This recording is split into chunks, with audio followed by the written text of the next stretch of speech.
But Greg, I'm curious, when you got into and you're like, hey, I'm going to go into real estate and I'm going to go 100% commission. Supporters, doubters, did you have people in your corner? Yeah. I think my parents probably doubted me. But I had at the time, my friends were confused. Just no one really knows. Like real estate is a lot more approachable now because especially like in the perspective of I was 23 years old getting in the Yeah. business, and I think we're around the same age. So like the Yeah. dynamic. I was 22. Um, yeah. So same age, same year. I had probably more doubters than supporters, but the nice thing about it was kind of liberating because I was like, I'll go out and do whatever I want. So, my first breakout was because I felt like I had nothing to lose because I was like, look, I'll try this. And if it doesn't work, I'll just move on. But I also Yeah. had some ideas that I wanted to try. So I actually branded myself as the high five agent, and I would high five my clients. I'd make these really silly YouTube videos. And that's actually where I got my first traction. And probably where I get the most flack now is that I'm just like a regular business dude. And, and besides some of my vernacular, I'm not the high five agent anymore. But it was liberating to be honest, to not have a ton of support.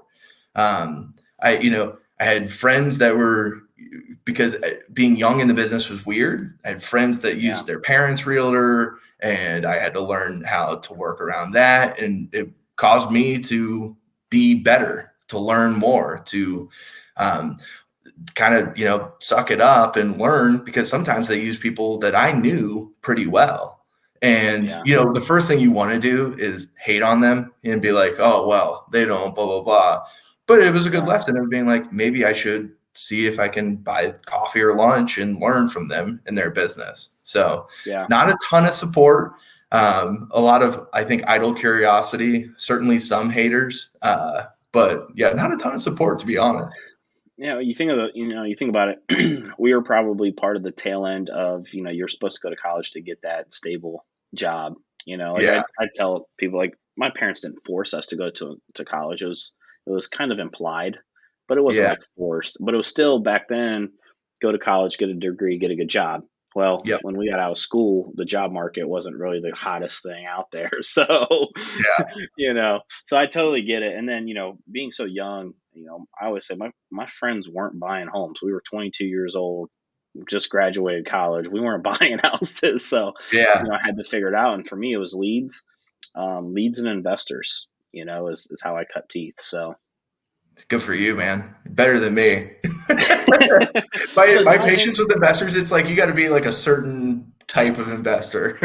Well, I was just talking to one of our newer agents today about an investor. I said, the one thing that you have to do with an investor is you have to demand their respect, and you have to you have to show them that you're the expert and you know what you're doing. Yeah. Because investors are just as flaky as the next one. Yep. They'll go over here, and they think they know everything more than what you do. But you don't need to work with every investor. You need to work with a handful, and then those Yep. handful will typically feed you. But I want so dive into the first couple years. Success, struggles. What did you focus on to grow your business? So it was mostly the marketing, YouTube videos, clever, content. I pushed a lot. I mean, back then, it was like scraping data from my Facebook page, and like, it was like you take your Facebook contacts, you get a Yahoo account, you can strip all the emails, send emails out. So, having an email blast, trying to, do happy birthdays on Facebook. But it was mostly my videos, because I had some videos go real estate viral. So not like crazy, like Sure. viral now it's a lot easier to go viral now. That's someone's going to disagree, but I know what I'm Sure. trying to say. So I went like somewhat viral, and that helped me build it up. I started out at, well, my actual career, I started out at one brokerage, but then really started selling at another.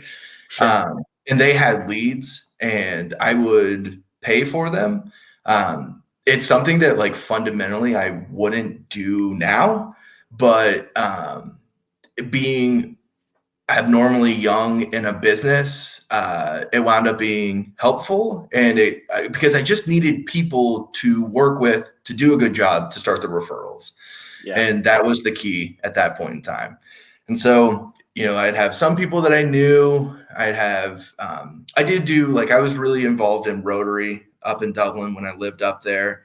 Okay. I did a lot of extracurriculars that kind of helped expand my network. So it was kind of the shotgun approach. And, the one advantage was I was young enough, I didn't have kids, so I could do everything. So I just Yeah. did everything. Yeah. First couple of I years, was, though, not so bad. Compared to the income you could make at corporate at the time, like if you made 50,000, like in 2011, you were kind of crushing it coming out of college. yeah. And it's like, well, okay, you take out business expenses, splits, et cetera. You still have to make quite a bit of money to get there, but the comparison was not so bad. So it was worth the risk. And, as long as I was making some money and my goal was to just grow year over year. And that's what I did until one day I hit the eject button and went into software sales. It's one of those things I always say, making $100,000 in corporate would be like, in my opinion, making, and I'm just making numbers up, but, would be like making 70, 75 in real estate, Yeah. because you have a lot more freedom, flexibility. You're not clocking in, clocking out. You don't have to answer to anyone other but than yourself. You can sleep in one day and stay up late the next. You know what I mean? So it's like, I totally get what you're saying with that. Yeah. So when you back and forth, going, in real estate, and then, your different career paths that you were trying out, what year was it when you really kind of made that decision to go all in on real estate? And while you were doing these other careers, were you still doing real estate part time, or was it like, I'm done, I have my license, but I'm not focused on that? So when I was out, I really tried to commit to being out, Sure. which I think was appropriate for the goal of trying something else. Like take away the safety net to some extent, Sure. um, because the goal was to truly try a different career path, and see if that's something that I liked. So when I was in those, when I was a lender, I couldn't sell real estate. When Right. I was in software sales, that was probably the most pure one, where it was like, look, I'm really just going to try to do this career, because also I wanted to, I've paid people and I know that they're making an investment in me, so I felt like it was the most respectful to, give them that attention. Um, After I left being a manager at the Keller Williams office, that was 2018, because it was my daughter was born in February. I had left at the end of 2017, so basically going into the new year, and just hit it as hard as I could. And so that's been full commitment since then. I needed my big why. That's the thing, is without the big why, I was a little more aimless. But you know what? Yeah. That was me trying to figure out if there was something else out there. And I wouldn't come on this podcast and talk about it if I weren't proud of the fact that I tried other things, because it's not your Yeah. conventional real estate story. And I think it rounded me out, because I went into real estate, then went corporate, then went back into real estate, and also did some other things around it.